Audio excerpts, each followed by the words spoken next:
Welcome to another episode of Round the Table. We have a fantastic group of great players and DMs here for you today. And this is part two of our series on creating monsters. So you don't have to have seen part one to watch this one. We're going to take some different questions than we did the last time. So I do encourage you to check out the first part, but they're standalone episodes. So I am your host, Sir Syzer, or Dread Pirate Syzer. My pronouns are he, him, and co-hosting with me today is David Austin, or DH Austin. Dave, go ahead and say hi, please. Hi, I'm David. I go by DH Austin. That's the name my books are published under. I've created the games Deployment Zone and Rocket Patrol, which occurred in fanzines a long time ago. I've written for Steve Jackson Games. Been playing role-playing games for a long time. Older guy. Happy to be here. Happy to meet new people and see what people are doing in the gaming world. Cool. And your pronouns are he and him, if I remember correctly. He and him. Yes. Sorry, I forgot that. No problem. Let's go ahead and introduce our guests, our monster creators for the day, our Frankensteins, if you will. All right, Koree. Go ahead with your name, pronouns, and what you're up to these days with TTRPGs. All right. I am Koree Griffin, he, they. Predominantly what I do is the actual play Tales of Yvard. I am our game runner, which is also called MC in our Mythcraft system that we run. I also produce that show. I also play in Mythcraft Legends. And I run a YouTube channel talking about Mythcraft specifically under the Tales of Yvard YouTube channel, under the Lesson Learned title. Cool. Thank you, Koree. And thanks for being here. Let's go with Aurora. Hey, I'm Aurora. She, her. I've been DMing for multitudes of D&D games for 8 years now. Cool. And I have been hosting games at multiple card shops around Alberta.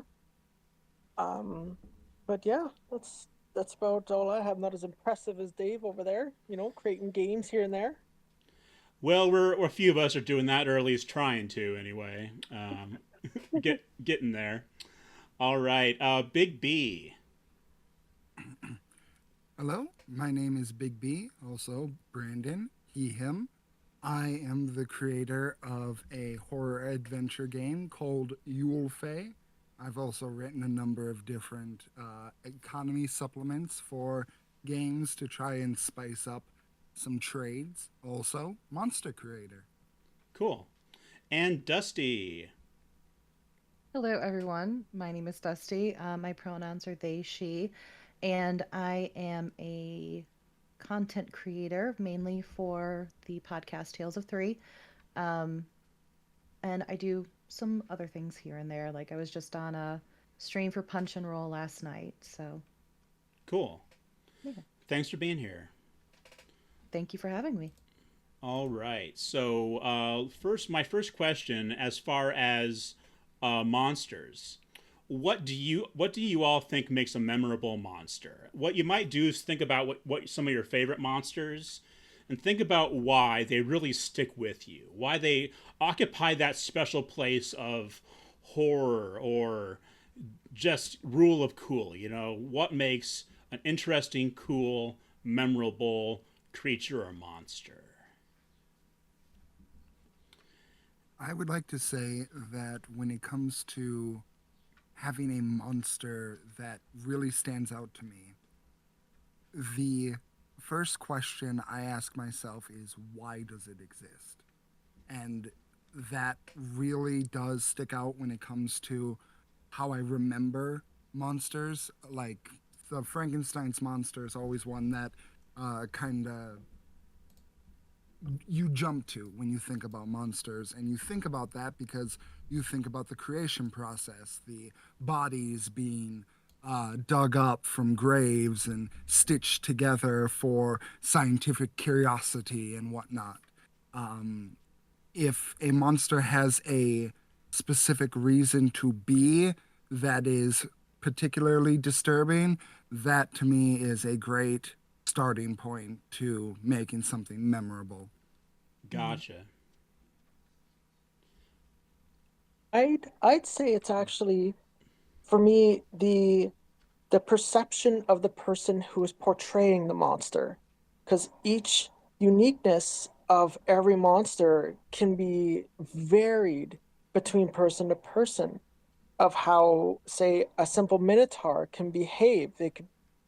It all is up to the individuals of for their creativity on how they portray said monster. Like Frankenstein can be portrayed and has been hundreds of different ways, all because of each person's individualism being put into that monster, which helps its own dynamic grow.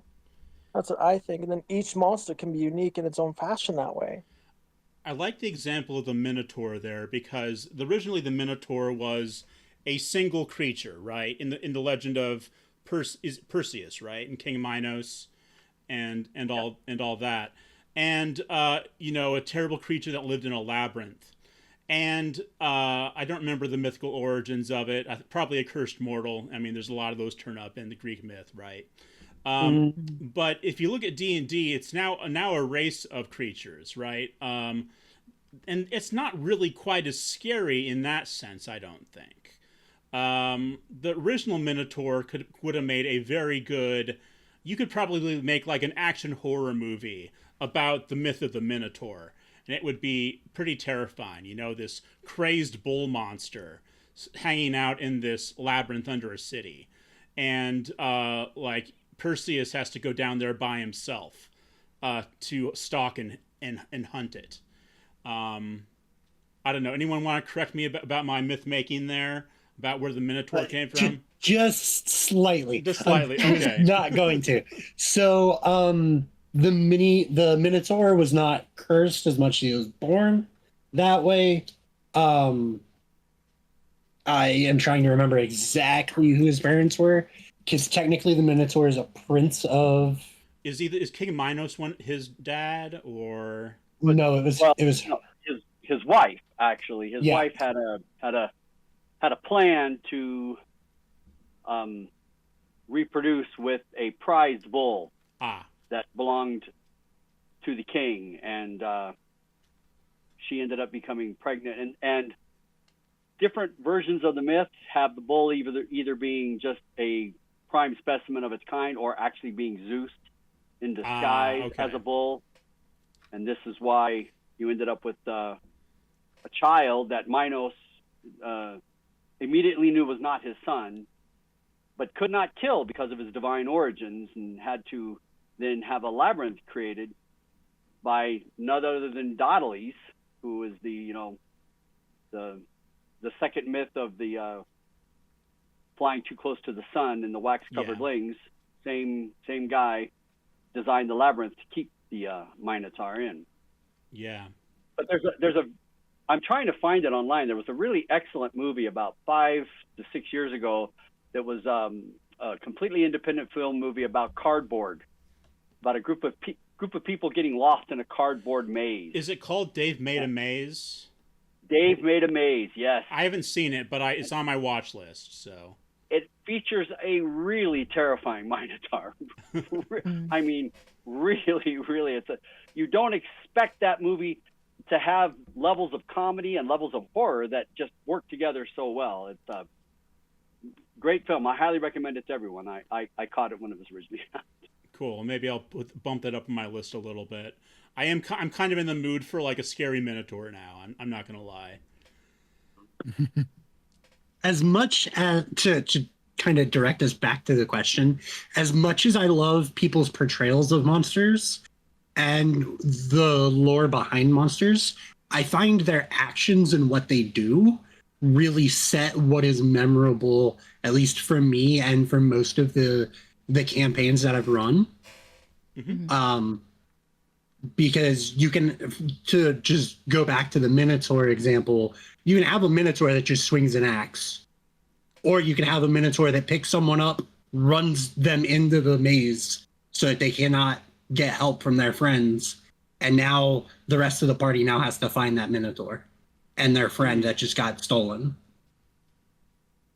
Yeah. I have a follow-up question about this memorable, if you don't mind, Jess. Yeah, go for it. So have you ever thrown a monster into one of your games that you expected to be a throwaway encounter? You just grabbed a monster, or maybe you created it right at the spur of the moment, and it ended up connecting so well with the group that you just had to keep bringing it back. You had to find a way to keep bringing this monster back. You never expected to have to do that, but that's what made it memorable, is what happened with that monster in the game. Yeah, sort of like what, as you were saying, Koree, what a monster is a monster does, right? You know, and the things that the monster does might inspire you to bring it back a little bit more. So, anybody ever have that experience where you just had a monster that really struck home with your players? Mm-hmm. I personally don't set out to make a monster that's a throwaway monster. If it ends up being a throwaway monster, that's great. Whatever, we move on.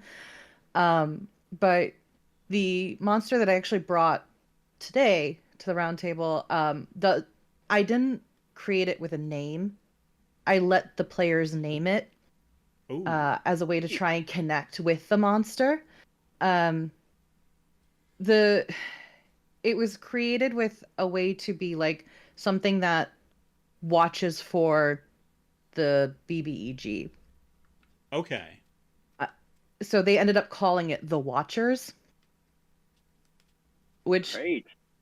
I feel really like it pulls fits. players in. Yeah, and they ended up really like loving these characters. They ended up having like empathy for these monsters, which was very interesting to see. Interesting. Like they almost sound like a tragic kind of monster, like were they like a good aligned monster? Because it says that you said that they were they like watching? Were they like how about a Ghostbusters reference here? Were they like the gatekeeper and the keymaster, who are like trying to bring Gozer back, or were they like trying to prevent that?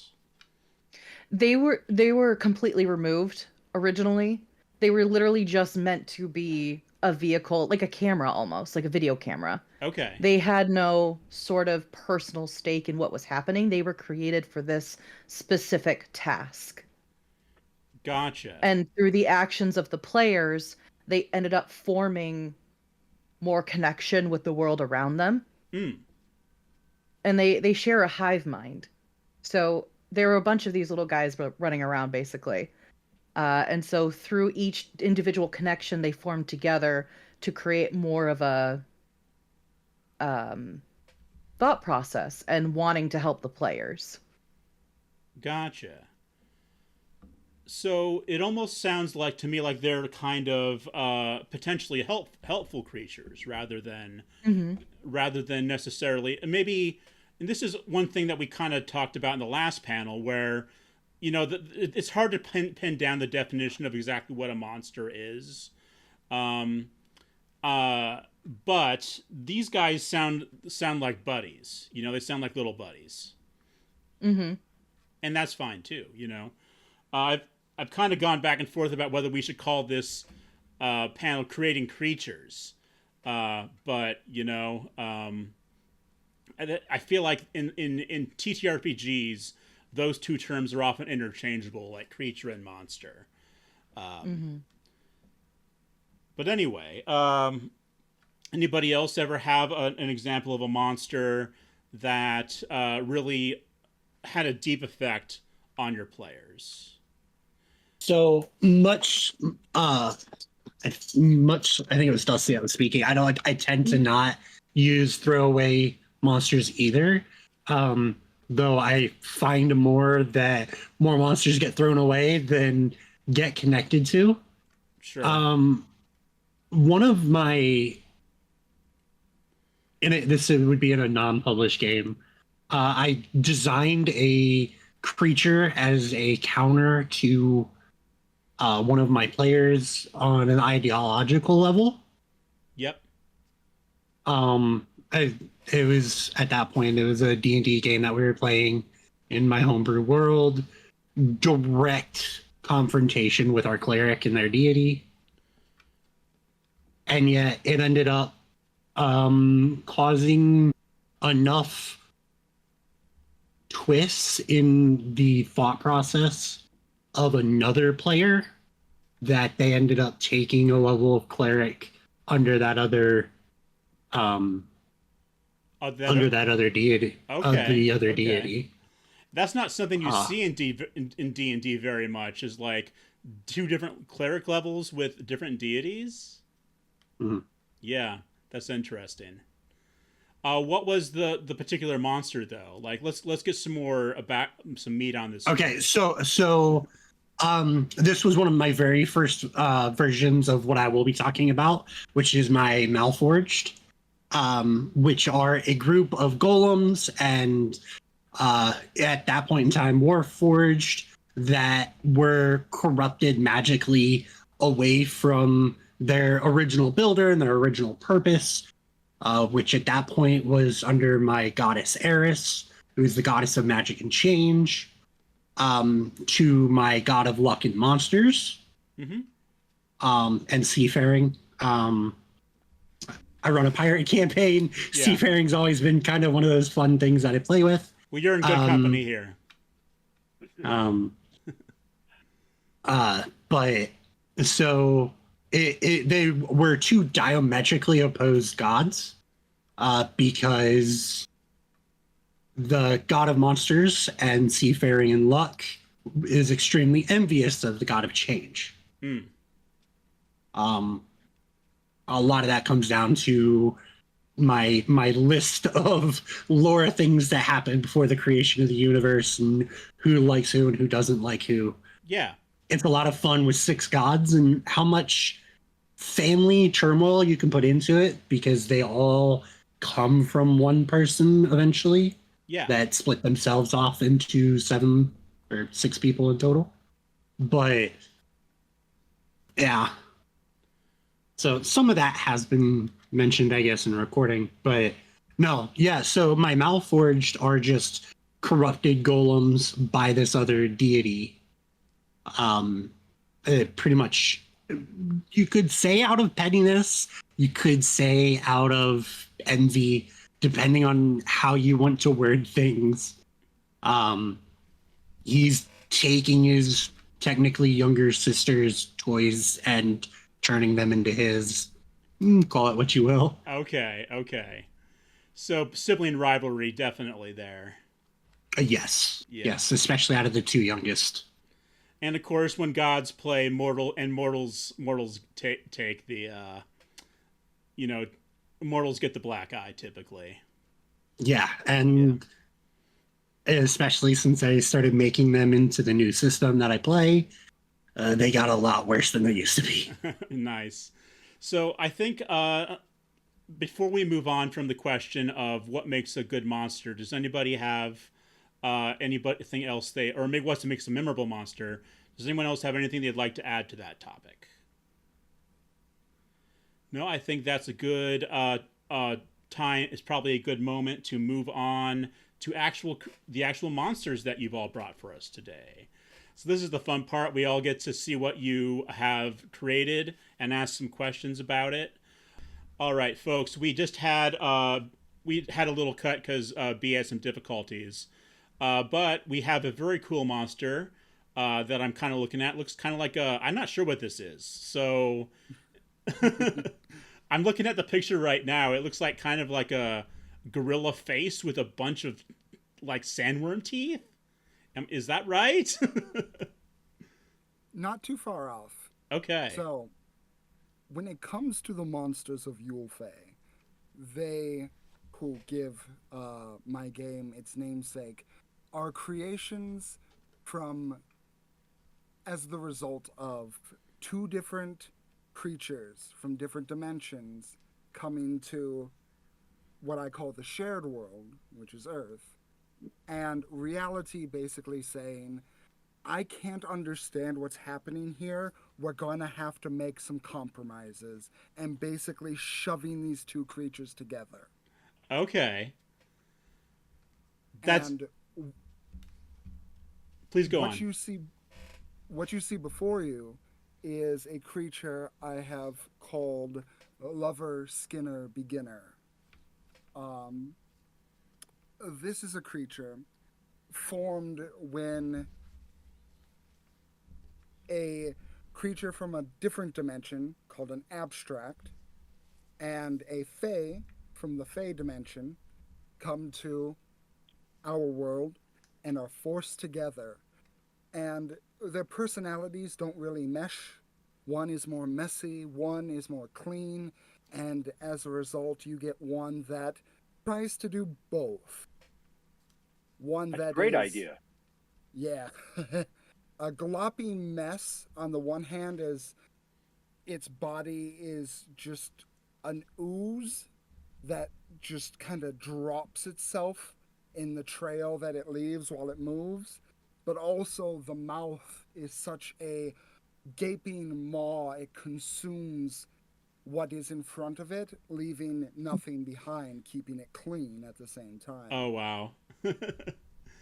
So is it feels like almost like it'd be a tortured kind of creature that's at odds with its own existence, for Yeah. Absolutely. being forced to embody two opposing concepts at once.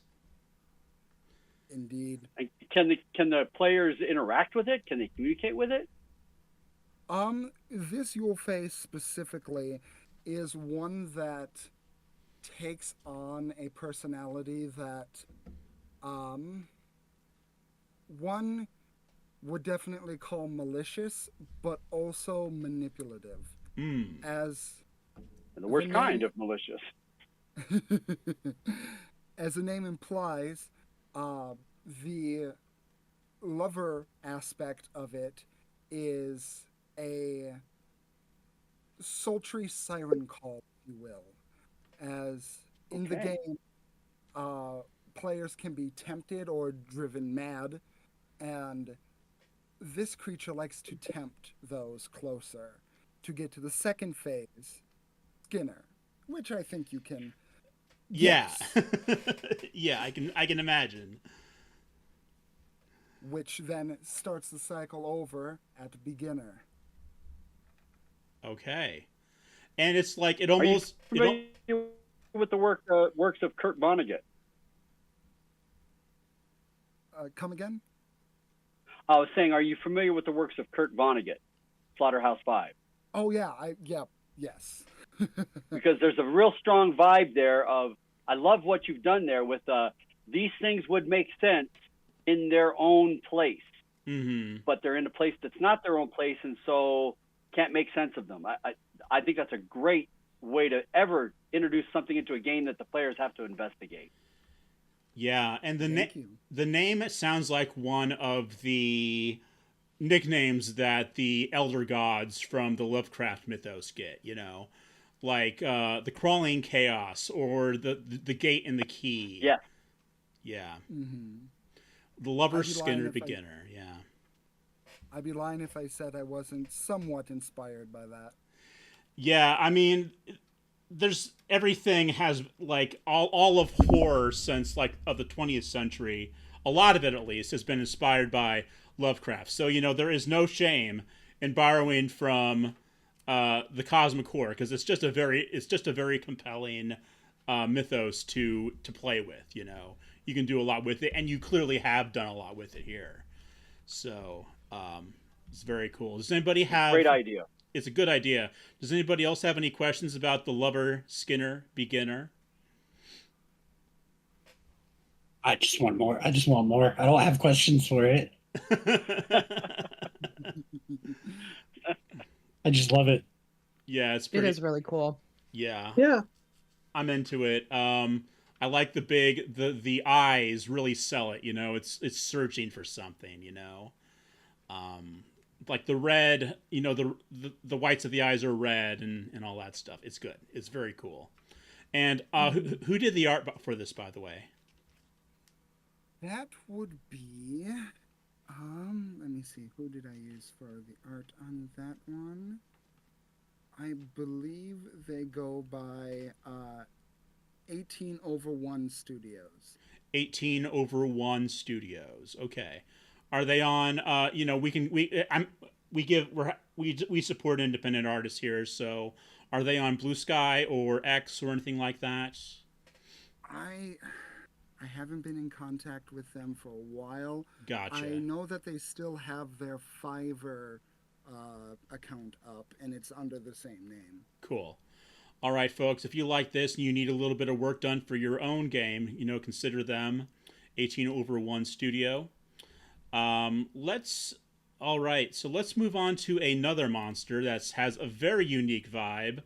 Um, Dusty, what is this rabbit with this kind of hunchbacked rabbit called? Yeah, so the players ended up naming him the Watcher. He's it's not just him, there's a bunch of them actually. Um, but they're built to not last long. They only live a couple days. They don't really have a way of like gaining sustenance. They don't have a mouth, as you can Oh, see. yeah. Um, they've got three sets of eyes, big bat ears that can move independently of each other. Mm. So one can face forward and another one can face back. Their their spines are actually sort of fused together. So if they try to look up, their head can't move independently up and down. So they have to move their whole bodies, and they can stand on their back legs for short periods of time. Oh, wow, you put a lot of thought into the physicality of the creature. I like that, you know. Yeah. A way it can move itself, you know. And it's make the it reminds me of a firefly, you know. It only lives for a certain amount of time before it passes away. Mm-hmm. And in like then the next generation comes, I imagine. But it makes it kind of a tragic.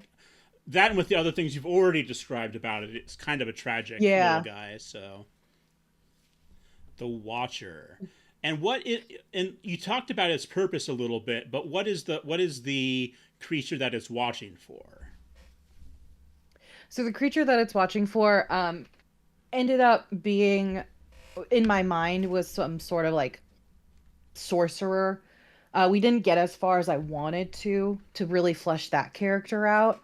Um, but it would have been some form of like a human based person that was summoning these creatures to do its bidding for it. And these are about the size of a poodle. So Okay, they're okay. not too small. But they're definitely if I saw one of these coming at me and I wasn't expecting it, I'd be like, "Ah!" for sure. Oh, they move very fast too. Yeah, they Yeah. can move very Oh fast. man, definitely good for the jump scares. I hope you got a few jump Hmm. scares out of your players that way. Oh my gosh, yeah. Oh, um, cool. And who is the person who's making them, or the entity that's making them? The entity, I didn't get a chance to fully flesh them out, but Okay. uh, so this was for a Monster of the Week campaign that I was running. Ah. Um, and so they were like the first monster that the players encountered. And the person behind it is a person who is taking over the camp that they were at and trying to summon monsters into the world to like unleash them. Yeah. And so at this point, these watchers were just supposed to like take stock of the players and try and see any weaknesses or anything that the person could exploit. Okay. And did they actually have to fight them, or were they just there to sort of scare the players? They were there to they were there to watch. There was an instance with one of the players where the character was really high Okay. and got jump scared by this thing because the watcher was smelling the marijuana smoke like really close because it had never smelled marijuana before. And so the player's first instinct was to stub out the cigarette on the palm of this thing. Uh, and as it was like rearing back, it sliced through his shoulder because they've got claws, but it ran off. So there wasn't like an actual fight. Cool. Great scene, though. It sounds like a great scene. It's set It was. the scene. Mm-hmm. It was a great scene. It was so funny because the player was like, "I'm sorry, I heard it." I was like, "No, that's fine. It's fine." And I think this is a good example of, you don't have to have a creature be hostile to make it interesting encounters, to have an interesting Hmm. encounter with it. I And think we had a long discussion about that in our first round about, you know, is a monster something that is definitely opposed to the survival of the characters? It doesn't have to be. Great idea. yeah, Hmm. very very into this concept. I think like it seems like it got kind of got cut short because of the game not continuing, but it's really cool looking. And I don't know how you feel about reusing monsters, but Oh yeah. I keep this one in your back pocket. Oh, so the artist is Jeff from the Big Campaign Pod. Oh yeah, and he was actually on the last episode. Yeah. Yeah. We are actually going to make a monster compendium with monsters that work for both Monster of the Week and Dungeons and Dragons. Oh cool. I've And seen. this is going to be in it. Yeah, and I was kind of picturing it in a fantasy world before you told me it was Monster of the Week, so that Hmm. that definitely works. Um, yeah, I need to play that game actually. It seems like it it feels like something like Buffy or Supernatural, honestly. That's Yes. actually what the game was modeled after, was that form of basically Buffy and Supernatural were like what it was modeled after. It was supposed to be like each week a new monster, and it can lead up to something, or you can just continue to play like these same characters with a new monster. Cool. Love it. Yeah, because there was a large variety of shows, Buffy, um, Angel, X Files. everything that X X Files. Files, Doctor Who. Yeah. Yeah, I've played a significant amount of Monster of the Week and thoroughly enjoyed it. I was It's so much fun. trying to remember because there's like a whole list of shows that it talks about. It's like this. Yeah. Yeah. Um, Yeah. I need to maybe I can find a game at Gen Con to go to. Been trying to We try had a things I problem. haven't done. We had a problem with Buffy in my house when it was on the air the first time, Oh. because Dad needed to go to bed early because I work an hour away from the town. I have to get up early and drive out to where I work, and all of my children wanted to watch Buffy, and it came on at 9 o'clock at night. My wife was a big fan too, so people are screaming and getting excited about Buffy once a week when I'm like, come on, guys.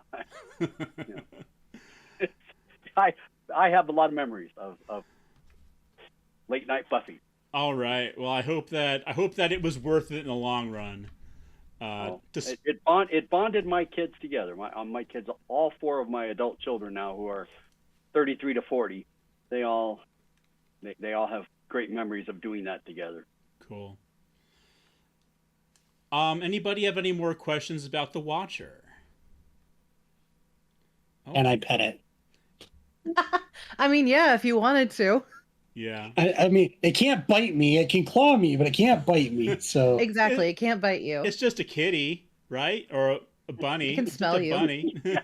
Actually, Yeah. like reminds me of like if other creatures existed in the Stranger Things world, like the underneath or whatever, Yeah. The upside other down. wildlife existed. Hmm. yeah, It does look a lot. What did they call it? They called it the Demogorgon, which is of course a D&D reference in the show. That or the first creature from the first season, if you recall. So cool.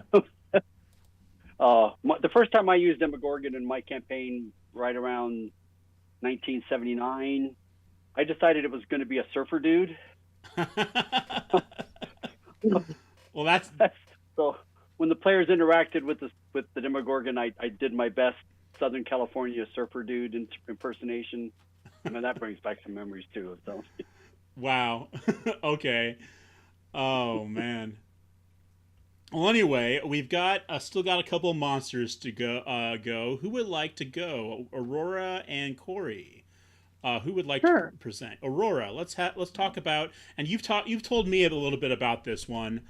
But talk about what is this monster's name? So these monsters are gunpowder siren slimes. Okay. I inspiration because skies of fortune. Mm-hmm. What could pirates have threat of in the skies that could be not a more or less common, but more of a wives' tale, possibly avoid these creatures that you hear in the taverns at night. Yeah. Um, Okay. they so they have in their if you see them in their real form, that their hair is like embers, like burning off small specks of gunpowder, and their body is shiny, glistening, and molding all the time, and they like swim through the air basically. Cool. So yeah, they are. You've got a build up. This is one of those kind of monsters that the players are aware, the characters are aware of, and you can build it up in their minds as to what's going to happen. Yeah, exactly. It's like a common, like, that there's gonna, like, there could be a a slime cube in a dungeon or something. Like, that these monsters are talked about, but you got to survive to be able to talk about them, right? Yeah. So And they are, so they would, of course, they can take forms, because I took this, like, the siren trope of how they can sing or mimic, but instead of just illusionary magic, they can change themselves as they charm the individual, and they try to get themselves onto the ship so that they can find their gunpowder stash or other explosive type materials in the ship. And once they're able to get there, they feed on it while keeping the pirates and crew all entertained. But near the end, when they're done feasting, per se, they, well, explode. And that's how they create more of themselves. So they're blowing up in the bowels of your ship in the middle of the sky. And from the wreckage, as it's falling, more baby versions of them fly oh out. wow. That's a great entire ecology of the Yeah. creature. Fits into the adventure, and it explains how the creature exists. A great process. I really its drive, like why it's targeting the players, because like it needs a substance that it's not going to find naturally. Sorry, I didn't mean to cut you off. No, absolutely. You're absolutely right. It needs so yeah, oh wow. I'm just trying to think where to start on this one. I was wondering why it was where the gunpowder aspect was going to come in, because you hadn't told me. I'd seen the creature before this, but you hadn't actually told me like the story about how it reproduces and what it's after really. So you could have an entire encounter with this thing where you like don't necessarily even fight it, right? Maybe you have to ward it off if you figure out what it's trying to do. Maybe you have to expel it from the ship somehow. But if it gets its way, it doesn't even lift a finger to fight you. It just charms everybody and then makes for the gunpowder stores. So, and you can create a whole economy of exterminators who are in business, who may either be honest or dishonest about whether or not they can get rid of these creatures, but they sell their services, and maybe they themselves employ these creatures, and yeah.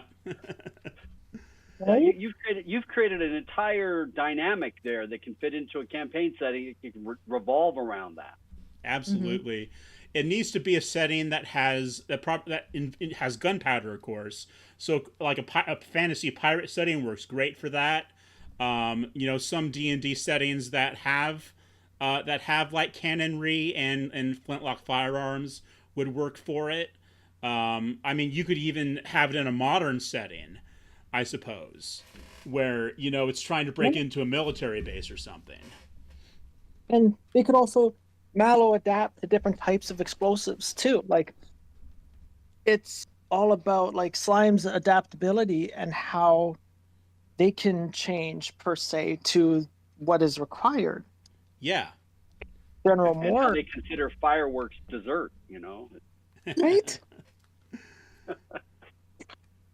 And Yeah. that's another interesting way to look at slimes too, because I don't think that's like not a um, angle that I think a lot of monster creators would take on slimes, right? That they are like shapeshifters. That makes a lot of sense. Don't get me wrong. I just don't think I've seen that done with them very much. Um, Cunning, having a cunning slime. yeah, normally they're just Great diversion. it's often like usually they're portrayed in D&D like amoebas, basically, right? Where they're just giant amoebas. Exactly. Yeah. So I applaud your creativity on this one for sure. And tell us about the art itself here, because I know it's how was it made and who made it? My my wife actually drew it and painted it herself. She Cool. wanted to make the reflections of like the different types of gunpowder, the shininess, like because gunpowder reflects in the light because it's like type of like metal typish shavings almost in a sense. And we would have, and then the hair is like shining embers of the like fuel per se of the gunpowder being burnt off for energy Yeah. with which took the form of fishy flying slime. Now, is this the kind of monster that the characters would have would learn in time to have a sense of how close they are to destruction, like how much time they have before it reaches the critical mass? That's a neat thing too. Maybe if they're not charmed within, like if it's not transformed into what the players see, they Yeah. could probably see something of that aspect.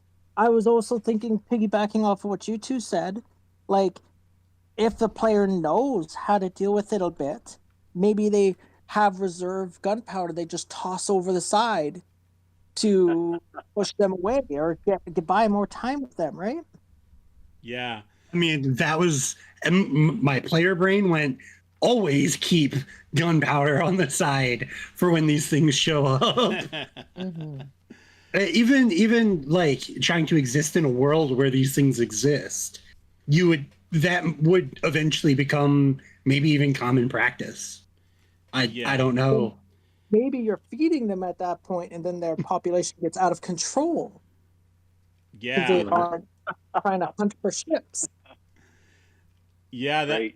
and do they have a particular weakness? Is it like can you like drench them and like put their flame out or Percent. If you were to, but that's a problem in the sky, you're not going to have too much water to be able to drench these things that's unless you have like, so it's like it's a toss and turn, right? yeah, it's You can true. explode them, maybe blow them up off ship, fire Yeah, some. maybe rain clouds change their attitude. When rain clouds start appearing, their whole behavior starts to change, and that could tip the characters off to, hey, we're not afraid of rain clouds. Why are you afraid of a rain cloud? Exactly, right? Yeah. You can tell when their hunting season is if it's dry and sunny constantly versus cloudy, misty fog. Cool. So many elements can be built into it. It's a very fun monster. Have you had you Mm-hmm. haven't I know you said you made it with my game Skies of Fortune in mind, but have you tried to use it in any of your games? No, actually, I just created this last month when or was it last month when you mentioned that this was happening? So I Okay. haven't had time to use it. More just brainstorming about it. Yeah, and I think that it's a good idea. I'm really enjoying all the monsters that I'm seeing today. A lot of good creativity going into these. So let's move on to our last Frankenstein of the day. Koree, can you tell us All about your right. monster? Yes, I can. So I've kind of alluded to it a little bit that I have my Malforged, my, you know, older brother taking the toys of the younger sister away from them. The Malfor are constructs or some that were once higher thinking. Would be if we're talking D&D, would be like Warforged. Other systems have different names for it. Um, what I've recently written it for was Mythcraft with our Revenant. Or Remnant, sorry, not Revenant. I was thinking something else for a minute. Mm. But so they are truly corrupted amalgamations of almost God, aquatic horror and biotechnology. Okay. The one, because I have quite a few, I have 10 of them that span different levels that you could literally do a campaign, mostly building up to each one of different power levels and things like that. The one that I'm going to talk about today is going to be my Malfor commander. And I'm about to have a train. I am sorry, I'm going to have to mute for a quick minute. Okay.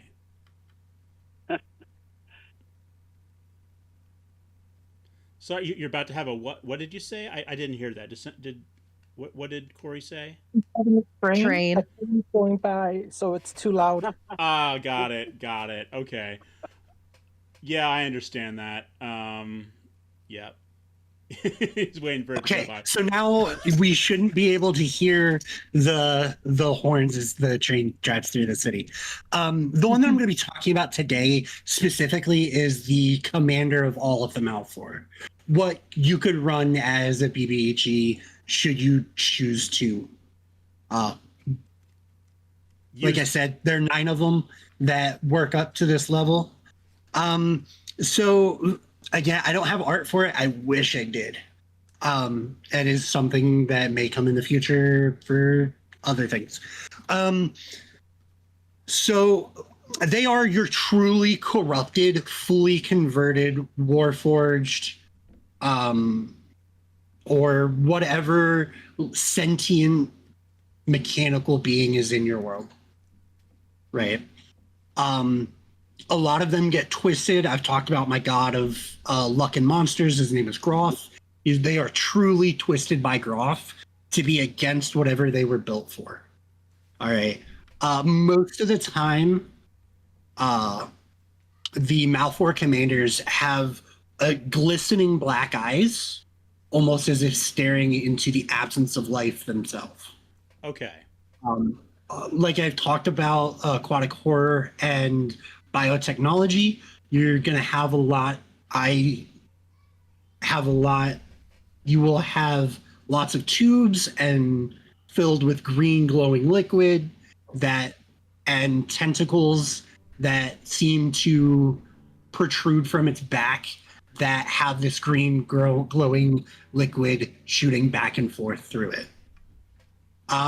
There's only ever one Malfor commander at a singular time, as there takes so much of the power from their creator. He doesn't want to make 2 because then he could be a problem.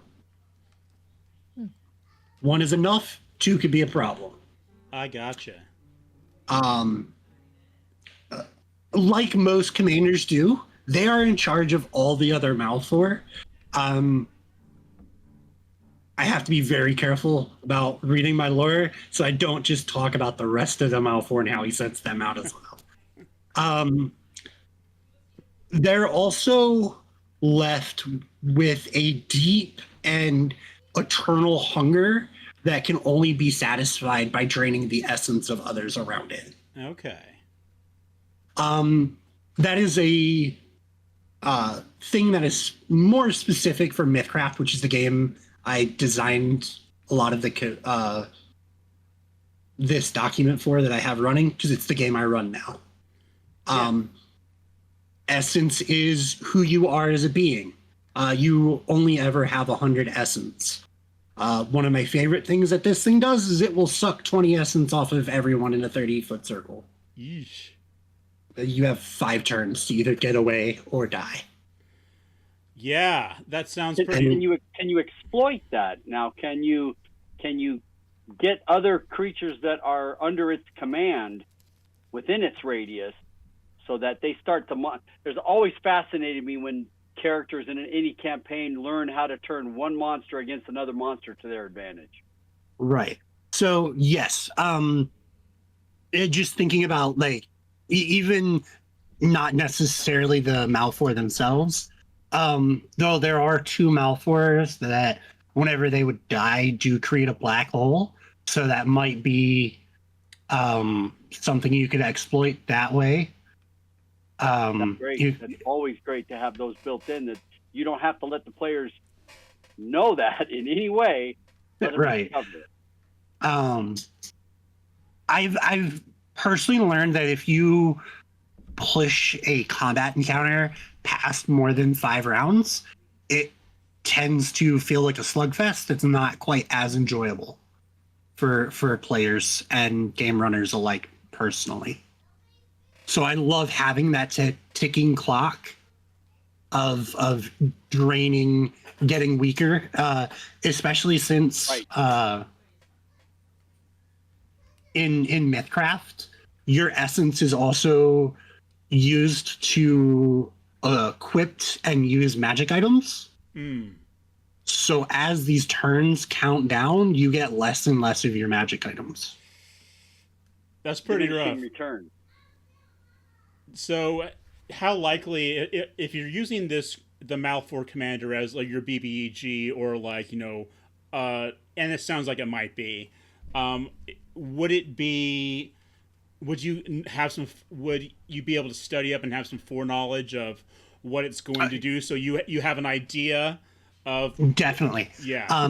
Especially if you've been using some of the other Malfoy in the earlier session, in the earlier fights. A lot of them have auras that are like that. One of which is just like a paralyzing aura. One of them's a petrifying aura. There's a lot of, hey, you don't want to be close to this thing for long periods of time. So even just like experiencing the others, you'll get that. And personally, when I run something like this, most of my players love to dig into what are we looking at facing.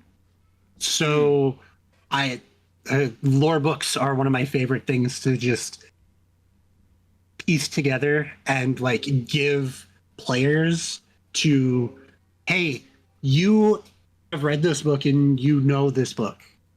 And sure, even if it's not necessarily like everything, if I just take 5 paragraphs of different things and slam them all together, it works. Yeah. Hey everybody, Big B had to leave because of some technical issues that he's been having, but we're gonna go ahead and take, I think, a few more questions just about monsters in general, if everybody has a little time to do that. Is that cool? Yeah. Cool. All right, Dave, you came up with a question. Do you wanna ask that? Several. Which? Yeah, which question? You were about the one about how the creation of a monster can have echoes in the world itself, right? How? Right. Yeah. So you may create a monster for a particular campaign or a particular session, and then how the player characters interact with that monster triggers something in you that's like, I need to bring this monster back. I need to bring this monster back in my next campaign. It'll be a completely different set of players, new characters, but it's going to work in my world. It's going to work in my setting. Has that ever happened? Yeah. The Malfoy I have one. now. I could talk about one I did a long time ago, but obviously, everybody's had similar kinds of experiences. I created one that was supposed to be a monster made up of rubbish and bones and shadow magic. and just a monster that the characters could encounter, trying to get through a mausoleum type situation. And they were so obsessed with finding out the lore of this monster that they got distracted from the campaign's goals completely and started traveling around the world trying to find out how these monsters were made, who made them first. And so I was like, I'm with that. I'm going. Whatever I had planned, this is better. My campaign's now going to be about how did this monster come to be? And then I brought it back in another campaign, and players weren't as excited. But it can have that can happen when you create a monster to satisfy a specific purpose. Yeah, what kind of how is the monster kind of echoed in your world before, or your worlds? I'm trying to think here. Yeah, go ahead.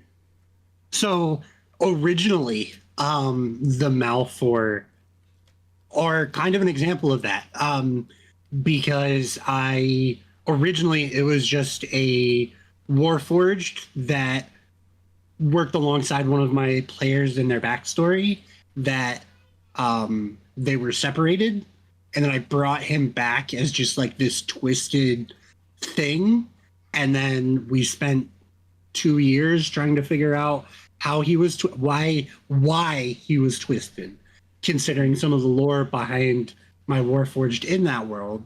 It was like, okay, now how was he twisted? Why was he twisted? And yeah, so I've definitely had that with my Warforged, and my Malfor. Another one that I've had that experience with. I'm not going to talk too long on this because it's another one that I wrote. Was my Spirit Wolf King, which was just a Necromancer Ranger multi-class that I killed his animal companion, so he resurrected it, and then I killed it and he resurrected it, and I killed it and he resurrected it, and eventually just like the soul of this spirit wolf just became its own creature. Okay, it just through. Was it like undead, an undead kind of thing, or it was, well, it is now. Right. But he, like I said, he was a necromancer, and he decided to just I allowed a little bit of tomfoolery for him to just burn a. Oh yeah. Oh sure. Yeah, you have to burn a spell slot, burn the right level spell slot, ignore certain keywords that are in that spell, and he could just keep bringing it back as an undead wolf that would be his companion. But it kept happening so much, we decided to make the improved zombie wolf at later levels for bigger necromancy spells, that I eventually just turned into the Spirit Wolf King. Cool. And was it always his buddy, or did it turn on him at some point? So it was always his buddy in that campaign. However, the campaign after that, they had to deal with the consequences of what happened in the first campaign. And when they went to raid the tomb of that necromancer, they had to fight the Spirit Wolf King. Okay. Great idea. Mm-hmm. I'm into it. How about the two, Aurora and Dusty? Have you had any thoughts about monsters that have echoes through your campaign or multiple campaigns? So no, go ahead. You can start. No, you go. I really love amalgamation monsters. So like one of my favorite things, one of the very first monsters I ever created was a snake spider hybrid.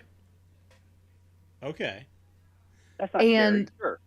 Yeah, no, it's so cute and cuddly. It's this like Titan boa sized snake with spider legs and a bunch of eyes. Yeah.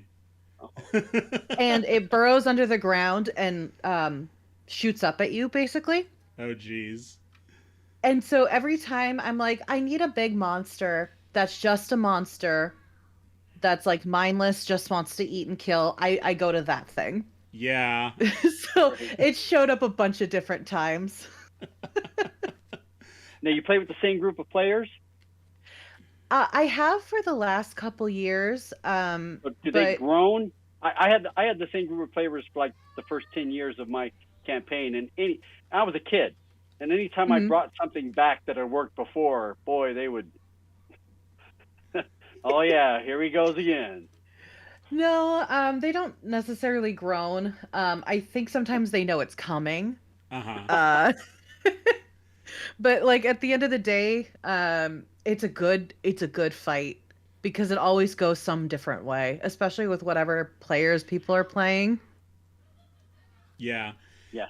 You know, you've sort of made it a little bit hard to use the monster in some ways, because what if you've got somebody in your group, if you've got an arachnophobe or like a herpophobe in your group, you can't use it. Right. And then I just go with the my T-Rex shark hybrid.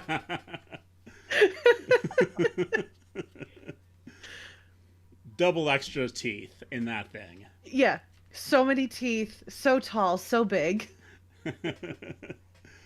Oh, so if I ask Waira and Ari about the spider snake, are they going to know what I'm talking about? Yep. Yeah. The first time they encountered it was I ran a one shot that was just like oh my gosh, I'm blanking on the piece of media, but it's on an island of like a bunch of different dinosaurs slash hybrid Jurassic animals. Park? Thank you. Yes, Jurassic Park. It was a Jurassic Park-esque one shot, and it's a lot of fun.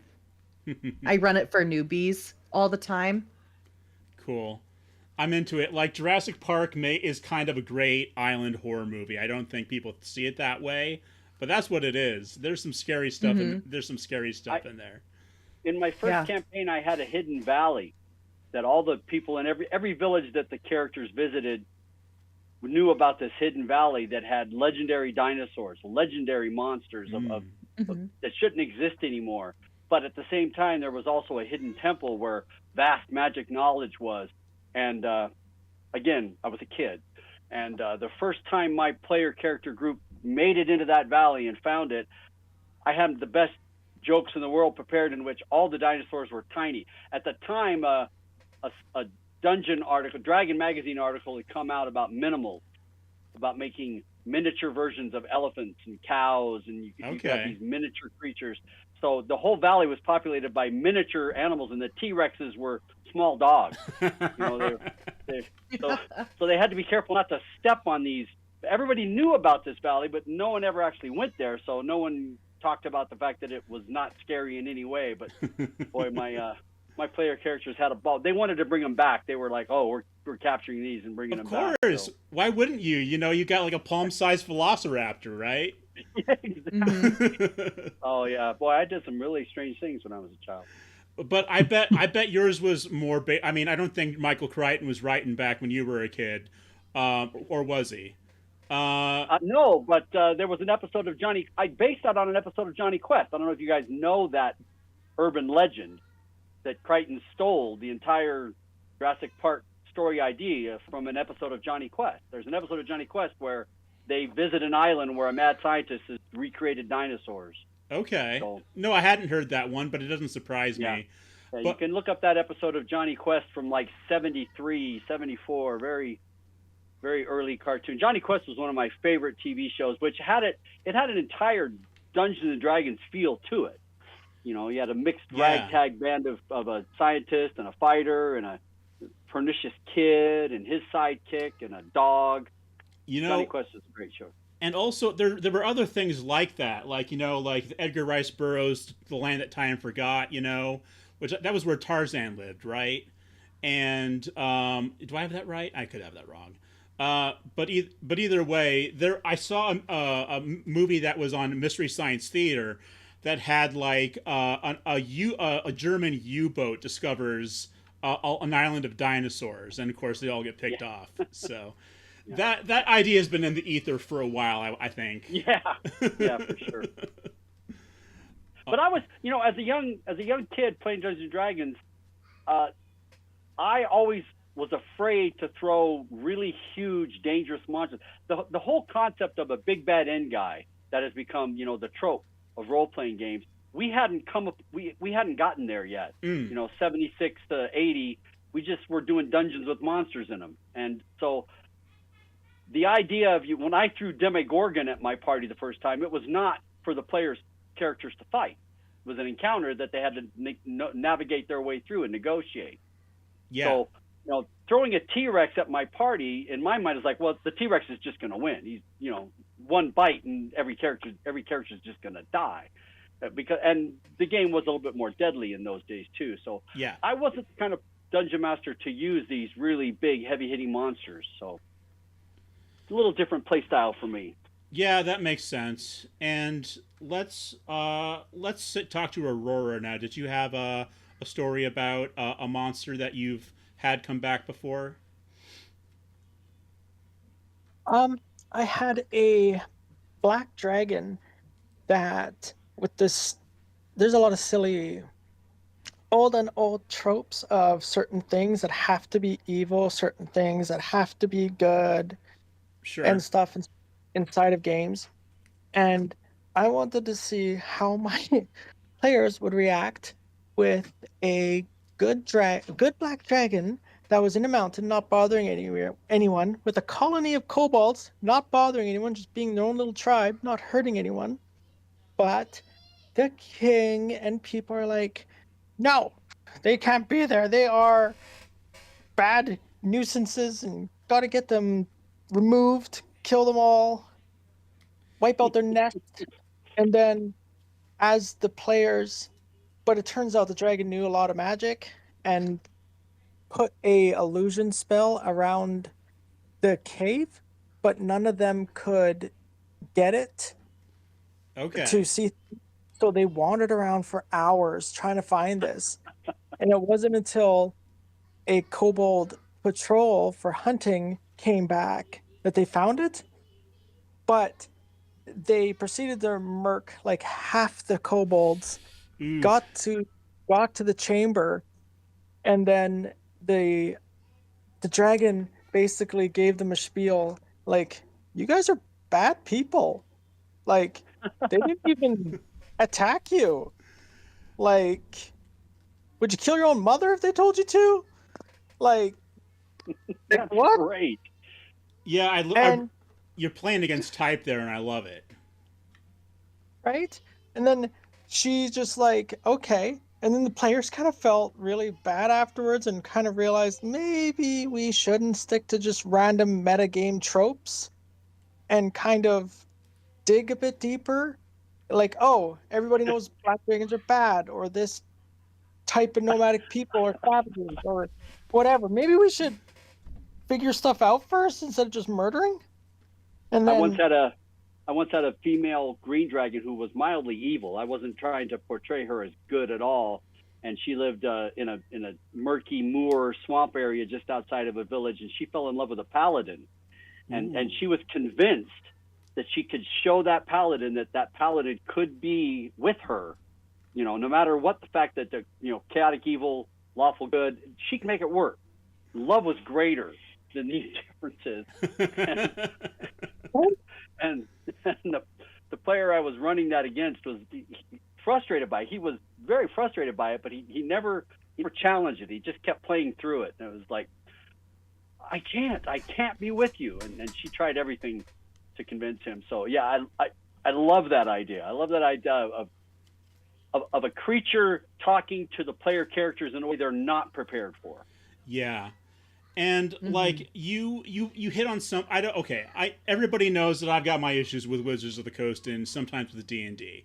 I've got a lot of mixed feelings about both the company and the game. Okay, I've had a lot of fun with the game, but I will say I don't love, and I understand what the point of it is, but I don't love alignments, right? I don't like the idea that a creature is born evil or good, even if it's a demon. I like, you know, so I really like what you did there, Aurora, with that. You know, making the player sort of think again about what it means to be, you know, about taking every what the monster manual says at face value. So that's just a pet peeve of mine that you have addressed, and I thank you for it. Thank you. That's great. Everything's a guide, right? Everything's a guide. Yeah. She she became basically like a little moral compass for players that I would introduce to just who get a little bit too gung ho because they're like, I'm gonna fight a dragon at level 3. No, the hell you're not.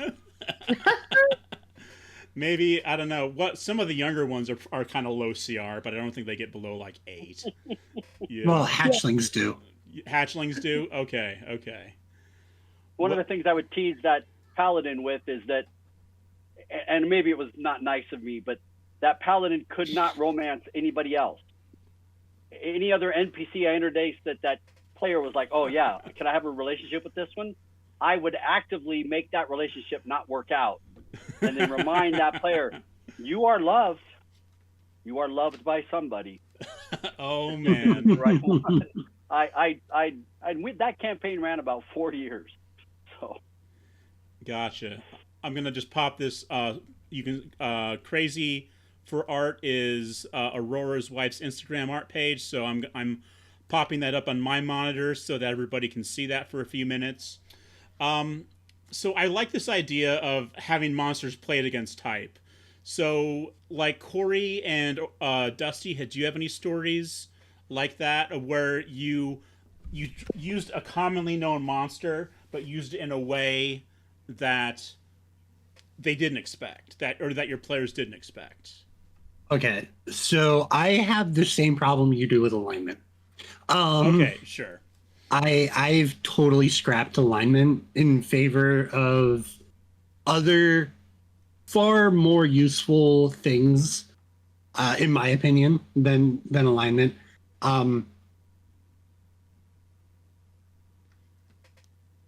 But things like what are their drives, what are their things. Yeah. What? But yes. So what's my best example? Oh, my Cleaned up for something. my hags that were just traveling healers. Okay. My mimics that act as portable self-defense chests. My dungeon Roombas that would clean tavern houses. Are those like constructs? I love when people use mimics for all kinds of things. Yeah, that's my example. One of my actually, favorite things to see is. I love that. I absolutely love that. My favorite is using a mimic as a door, and then they touch the door. Yeah. Dusty, what did you do with the mimic? So the mimic was actually one of my PC's pets. Okay. It disguised itself as a bow in her hair. That's great. Yeah, and then it would just during combat it would come out and help. If she needed it to be something else, it would turn into something else for a little bit. But its resting state was just this giant purple bow in her hair. Nice. You know, that reminds me, does anybody ever read the Discworld books? Yeah, do you know? Yes. You remember? Yeah. Remember the luggage? Yeah, the trunk. It's basically a mimic. It's made out of something called sapient pearwood, right? So it's more or less alive, and it follows around this guy named Two Flower, who is coded as being from the Discworld's version of Asia, right? And Two Flower gets into all kinds of scrapes in the name of tourism, but the luggage, which is a nasty monster that can swallow anything, always gets him out of it, no matter what happens. Yes. So. and I've always been a big fan of alternate dimensions. I've used that from the very beginning in all my games, that there are alternate realities. Even the different planes of existence have creatures that appear one way on their plane and a different way on the material plane. So in my campaigns, all of my campaigns forever, mimics are what they are because that's what we see them as. If you ever travel to the mimic's home reality, they look normal. They look like normal creatures. But you become the thing that they think is a mimic. Because the only way for you to be perceived by them in their dimension is for them to perceive you as something they understand, which is why you perceive them as a trunk or a door or a pot in our dimension. So I've always used that. I've loved it. There's a artist who makes flats. I don't know if you guys know what flats are for minis. They're, two-dimensional Dungeons and Dragons miniatures. Yeah. Trash Mob Minis, if you've ever heard of that company, Trash Mob Minis. He makes sexy girl mimics that are just, the first time I saw them, I thought that's just taking the whole trope to another dimension. Now the chest is attractive. It's a cool, good-looking mimic chest. So. Is that rule 69? Which rule is that? 34. Yeah, no, it's 34. 34, yeah. 34. I had to learn that when my adult children were teenagers. I had to learn everything about the internet that I know. I've learned from my children. Yeah, there you go. That's how it goes, right? I mean, that my folks are still learning stuff for me as far as that goes. That's how that's the pleasure of working in technology. Okay, I think how about if we do one more question, everybody? And this is maybe an opinion one, just a general idea. Why do you think we find monsters so interesting? Right? Why? What is it about them that makes us want to go to the new horror movie, see what kind of creatures are in the new Star Wars movie? Buy the new monster supplement so we can have all kinds of new, interesting, unique threats to throw against our PCs. Why is it fun to tell scary stories around the campfire? Why all those things? Rule 34. Rule 34. Oh. Exactly. If you look at the classic Universal Hollywood films, which are based on classic novels of the 19th century, you look at every monster that's in those stories. Every single one of those monsters is technically not really a monster, right? That's what made them so fascinating, is they were all misunderstood.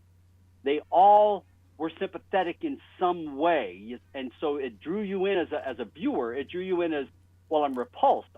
This thing is horrifying and terrifying, but there's a tragedy. There's a tragic element to it that I want to know about, that I want to understand. So that element itself is what probably deep in every monster that I use in every game is I very rarely use monsters that are just, they're there to kill the player characters. That's all they're there for. I usually use, creatures that exist for a reason. And if you find out the reason, you probably don't have to kill it. Yeah. So would you say that, like, to build off what you're saying, it's like almost like monsters we can recognize the humanity in monsters even while being repulsed by them. Exactly. That's what draws us in. I agree. Okay. And Rule 34. And Rule 34, yeah. And Rule 34. Always gets back to that. Anybody have a different experience with being drawn to monsters? Koree does. Mm-hmm. I do as well, but Koree, you can go first. I'm waiting on a train. Please go.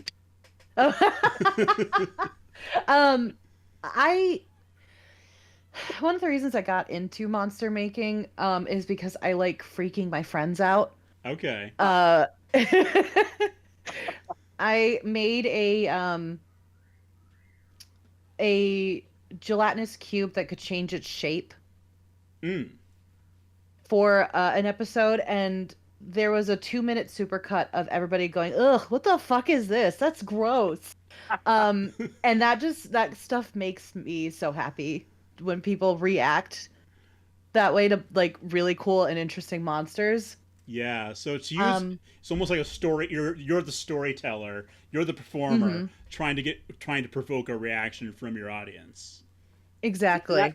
I've said that before about role playing games. What really is an element of role playing games that so many of us don't put our finger directly on is that we discover more about our friends playing role player games than we would have if we just hung out and went to a bar or went bowling. Playing role playing games gives you an opportunity to find out something about your friend that you never knew. You're just like, wow, you think this? This is incredible. Mhm. Your creativity. When you learn about your friend's level of creativity, it opens up your own creativity. It makes you want to rise to that. That's one of the magical things that I've in my whole life I've enjoyed about role playing games is it really opens up a relationship with other people that otherwise would not happen. Absolutely. I fully agree with that. Dusty, Mhm. did you have a little more to talk about there? I was just also going to mention also really like I just think monsters are really cool. Um, when I see a new monster,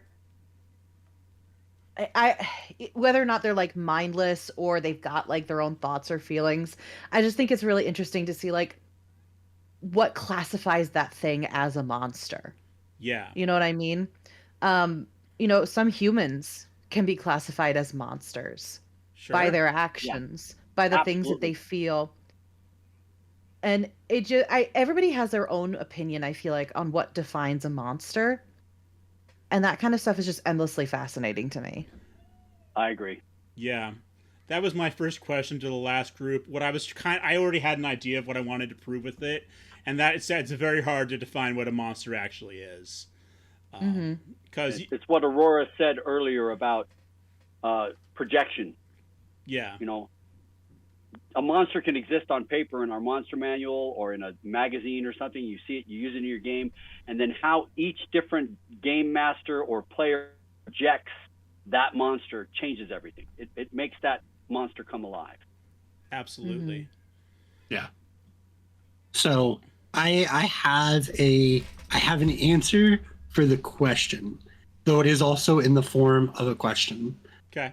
Why do we even play role playing games? Why do I like monsters? Why do we play role playing games? Well, My answer is the same for both. okay. I enjoy monsters because it is a break from the mundane. I enjoy creating monsters for even more that break from the mundane, exploring more possibility of what is out there and what can be done, even if it's only in the imagination of my mind. Right. Um, Absolutely. so for the same reason, I love playing role playing games. I play 6 games a week, right? I love playing role playing games. It's the same reason I love making monsters. It's because I enjoy seeing what can be done in the limited slash unlimited scope of my imagination. Yeah. Yeah. And Fantastic. love it. So that makes a lot of sense, and it seems pretty obvious when you put it that way. That's why I was like, I have an answer. I just have to wait for this train to go by. I hear you. Um, but yeah, no, that's definitely my answer to that question. Cool. And Aurora, do you have any thoughts on this one? No, I think actually it's pretty all summarized my views with everybody's kind of conjoined conglomerate thoughts. Cool. And viewer, if you have watched if you're still with us at this point, feel free to sound off in the comments about what you think makes a great monster or why you think we love monsters so much. There's other perspectives, I'm sure, as many as there are people out there who are into TTRPGs or horror movies or just artists who enjoy drawing creatures, like my friend Viter, who was on the last episode too. Um, well, this has been really fun, everybody, Mhm. and Thank you. I've enjoyed all your creativity. I wish you many more years of creating monstrosities for us to marvel at. And let's do the outro, and let's start with I'll go in reverse order this time. Dusty, why don't you tell us what you're up to and where people can find you online? So you can mainly find me on the podcast Tales of Three. I play a druid. Her name is Ivy, and I also DM a little bit.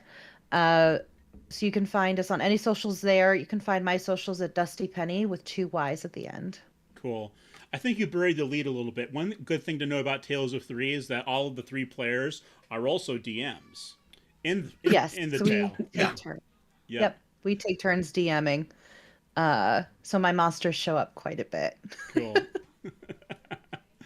All right. Aurora, how about you? Do you have anything you want to shout out? No, not particularly. If you're ever in Alberta, Canada, join the Refugee LARP group. It's High Medieval Fantasy. That's where I usually hang out during the games. So that's really about it for me. All right. Thank you very much for being here today. And Koree. All right. So mostly best place to find me is under the Tales of Yvard socials, which should be Tales of Yvard podcast universally. I think because our name is so not exactly common, we were able to grab that on all socials, which is Yvard is Y''VARD. Yep, you can see it right on his camera there. Yes. So yeah, that's most of where you can find me and where you can find a lot of my stuff.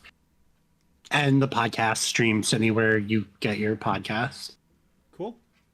And Dave, my co-host for the day. You could find me on Blue Sky under DH Austin. I'm on there every day talking about. I've been running a solo traveler campaign for myself for 38 years now, and I'm always updating with some information about what's going on with the characters in my hospital ship, the hospital drama, romance, traveler. I'm currently not writing anything for anyone or doing anything publicly. I'm running a regular campaign for my friends who are all over the country, parts of Florida and Louisiana, on Sundays. Cool. Always willing to join anybody on any conversation you want to have, answer questions, talk about games. I love them. All right. And I've been your host, Syzer. You can find me mostly on Blue Sky with Skies of Fortune. That's skiesoffortune.bsky.social. That is the name of the independent TTRPG that I'm creating, Skies of Fortune, the Sky Pirate RPG. All right, well, if you have seen us today on YouTube, please like, comment, and subscribe. And if you've seen us on Spotify, do whatever you do on Spotify. I just kind of started there, so I'm not really sure what that is yet. All right. You can comment and like on that. Comment and like on Spotify. Cool. All right, everybody. Thank you for tuning in to another episode of Round the Table. Thank you to all my guests today and all of their wonderful, terrible creations. We will catch you on the next one. Bye, everybody. Bye. Bye. Later.